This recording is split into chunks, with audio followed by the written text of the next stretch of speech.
Good morning. Today we'll start with our session that is on second module, shape memory alloys. So let us know what is a shape memory alloy.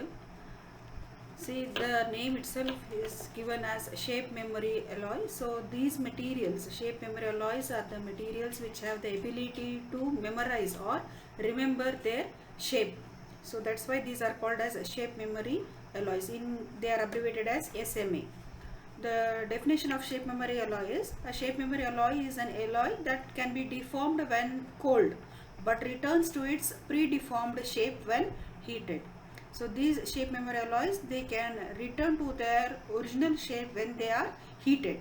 It may be called, shape memory alloys may also be named as memory metal, memory alloys, smart metal, smart alloys, or muscle wire. Shape memory alloys are those materials which can be deformed when they are cold, but they can recover their original shape when they are heated. That's why they are called as shape memory alloys. So this effect of transformation from when heating and returning back to their original shape, this effect is called as shape memory effect. So the effect is known as shape memory effect, and this effect, shape memory effect, is used for movements, for force generation, for such as actuator developments and all. So these shape memory alloys, the best quality in them is that they have the ability to remember their shape.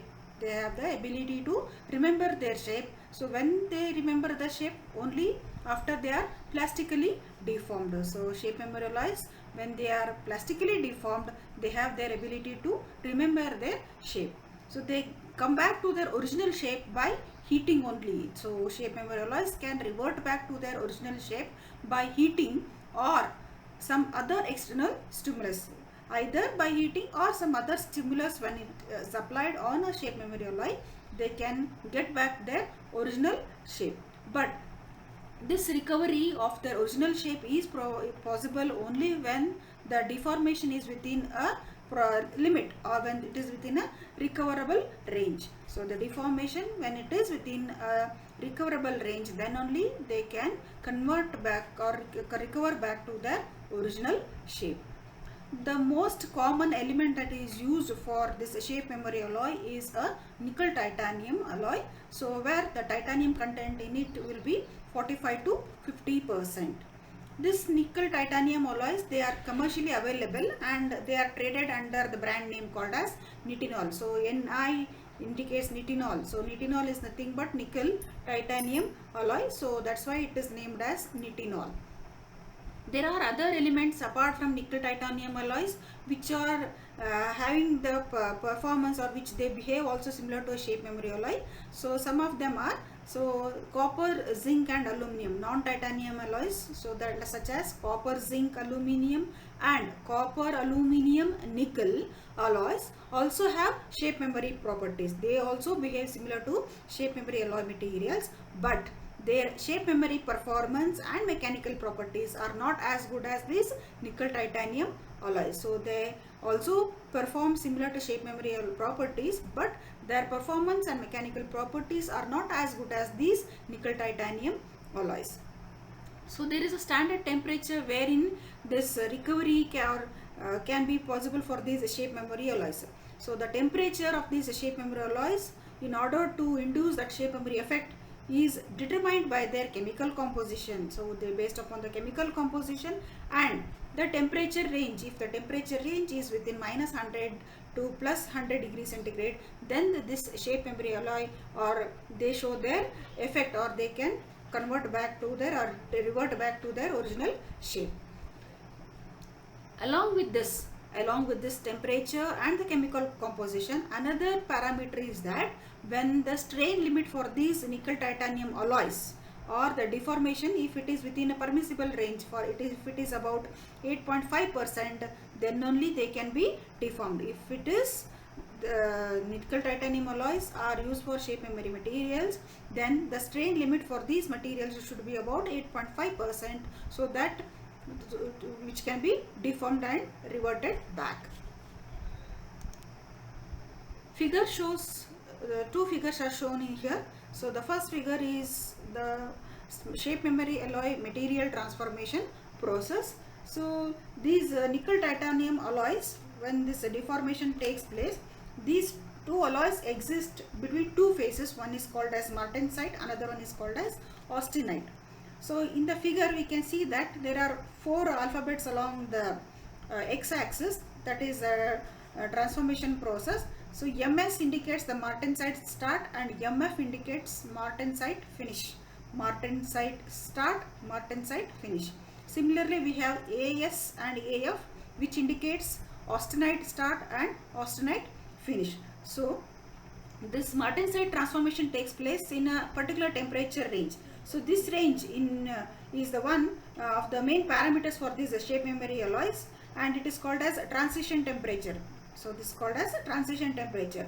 So during cooling, so what happens is that this transformation occurs in the range between martensite start, that is MS, and martensite finish. The reverse of this, that is called as the austenitic transformation phase, that is takes place in the range of austenite start and austenite finish.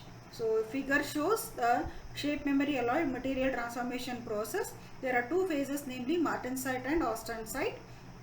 So these martensite and austenite phase changes occur between martensite start and martensite finish. Austenite phase takes place between austenite start and austenite finish. So another figure below indicates the effect of load and temperature on a shape memory effect in nickel titanium alloys. So how does the deformation takes place in a nickel titanium alloy when the load is applied? So we can see that in the figure that shape memory alloy is undeformed, it needs original shape. So shape memory alloy in undeformed or in the original condition, how it is.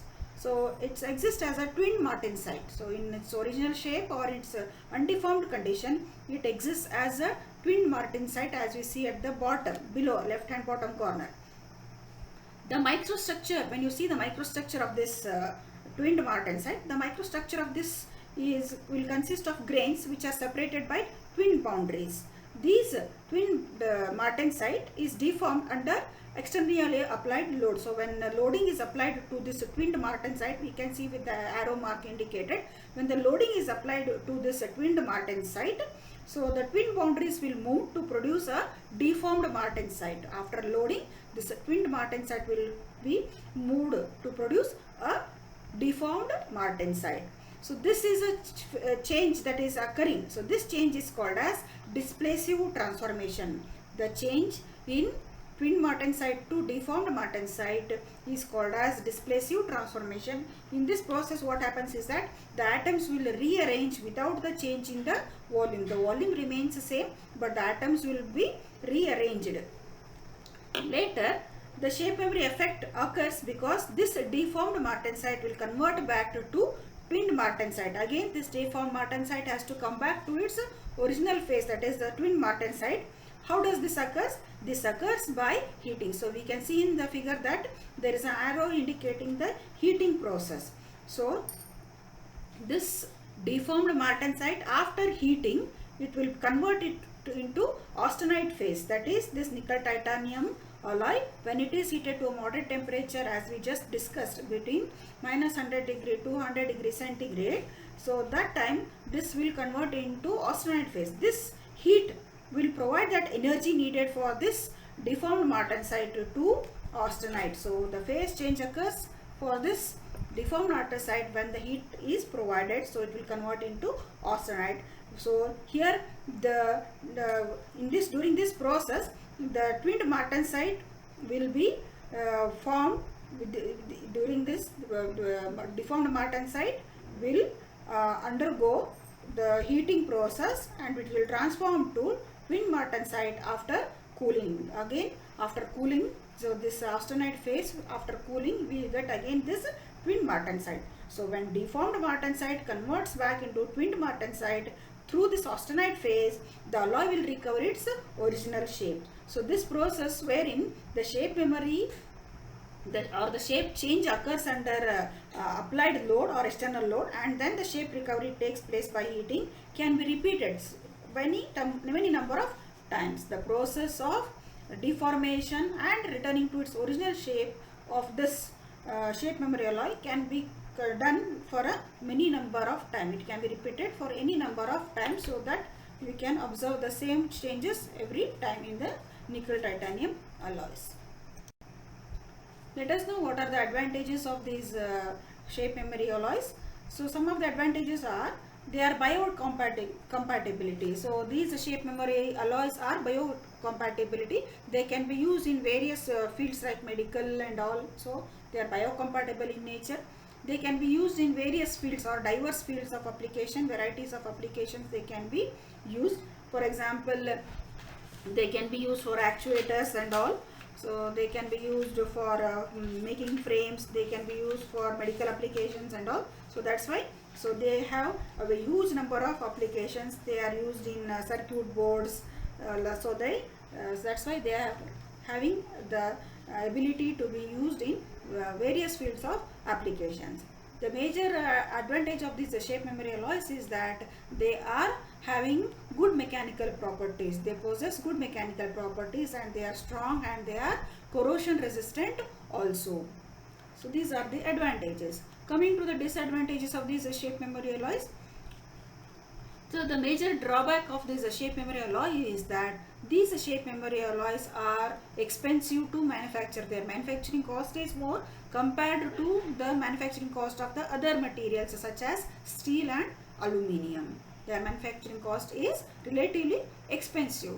The second disadvantage is that these shape memory alloys have poor fatigue properties. That means when these are loaded or when they are applied to certain loading conditions such as twisting, bending or compressing, so these shape memory alloys may have less time for survival compared to a steel. So a steel component will survive for more than 100 times more cycles than compared to a shape memory alloy element. Let us discuss what are the applications or where these shape memory alloys are used. So shape memory alloys are used in various applications. The first application is an eyeglass frame. Shape memory alloys have a property of superplasticity. That means they can recover back their original shape. So that means when they are plastically deformed. So shape memory alloys, they behave similar to a rubber. The behavior is similar to a rubber like behavior. So that's why they find application in spectacle frames. Secondly, they are used for vibration dampers. Since these are super elastic materials, they are super elastic, so they can recover strains of about 7%. So therefore they find applications for vibration dampers. In bioengineering, these shape memory alloys are also used. So in dental wires, so for dental braces and all, for dental applications, for mending these broken bones, so wherein metal plates are used, in such applications and all, this shape memory alloys are used. So for all medical applications, we make use of these shape memory alloys, and they are also used for opening the clogged veins and arteries also. So in bioengineering, shape memory alloys are used for all these applications. They are also used for some applications such as tubes, wires and ribbons. So wires and tubes, where we use wires and tubes in applications such as where is the fluid is flowing, hot fluid is flowing through them, such tubes can be made up of these shape memory alloys, so that when the fluid flows, they will and when the fluid is not flowing, so they can recover their shape. So that possibility happens in these materials. So therefore tubes and wires that wherein the hot fluids flows through them, there these shape memory alloys can be used. So these materials are ideal wherein their shape can be even in a heated environment also, they can retain their shape. Shape memory alloys are also used in civil engineering applications such as dampen vibrations. To dampen these vibrations, they are used shape memory alloys. So this property of damping the vibrations has been used in launch vehicles and jet engines also. So all these vehicles, launch vehicles and jet engines, because of this property of damping the vibrations, these applications are major in launch vehicles and jet engines. We find these shape memory alloys also in aerospace applications.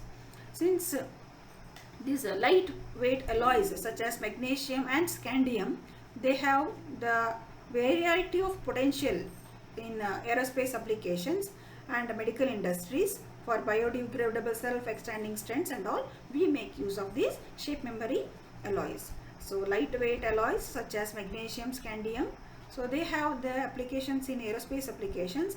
Along with this, they are also used for preparing, or in my medical industry, they are used for applications, for example, of the self-expanding strands also. At last, they are also used for actuators. So these shape memory alloys, they have the ability to change shapes, and hence they have the potential applications for to be used in aircraft and space vehicles. Why? Because they are lighter and they can help to save the energy to these bulky mechanical actuator. In place of bulky mechanical actuators, these shape memory alloys can be used for preparing actuators, wherein they will reduce the weight of the vehicles, for example in applications such as aircraft and space vehicles. Thank you.